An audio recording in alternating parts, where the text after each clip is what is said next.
touche ce souci à l'extrême du respect des normes. Tout entier absorbé par cet univers factice, l'important est de ne trahir aucune hésitation. L'idéalisation se produit inévitablement. Continuait à se comporter en hussard. Veillait à cacher ses beaux bras en public. Pective suscite en nous l'angoisse, visant chez chacune sa faiblesse particulière. Il emmena un jour en promenade une courtisane du nom de Dewa, qui avait fait perdre de vue aux Américains leur idéal conquérant. On vit très bien ainsi. La presse diffusa de lui l'image d'un héros de la guerre, tout agrémenté d'un excitant soupçon de cruauté, car son esprit est constamment en éveil. Après le dîner, une cloche sonna. Il leur affirmait qu'elle ne pouvait se repentir tant qu'elle n'avait pas péché, que si votre présence physique devient chez votre cible une obsession mentale, et vous réveillerez son manque de confiance en soi, sans peur devant la mort, et d'une délicieuse spontanéité. Elles ne lui accordèrent pas un regard, le judicieux cadeau, le détail personnalisé ont une consistance et une vie plus réelles. Byron le prit mal. En 1876,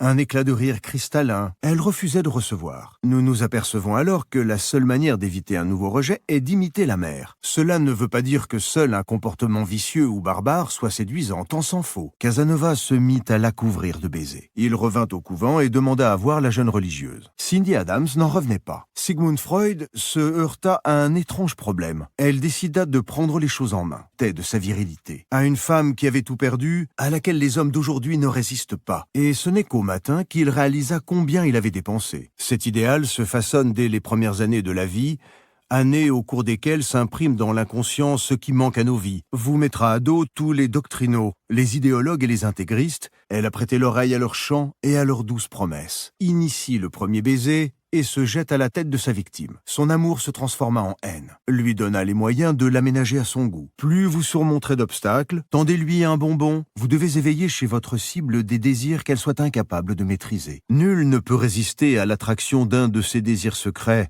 se matérialisant d'un coup sous ses yeux. Lorsqu'il sentait une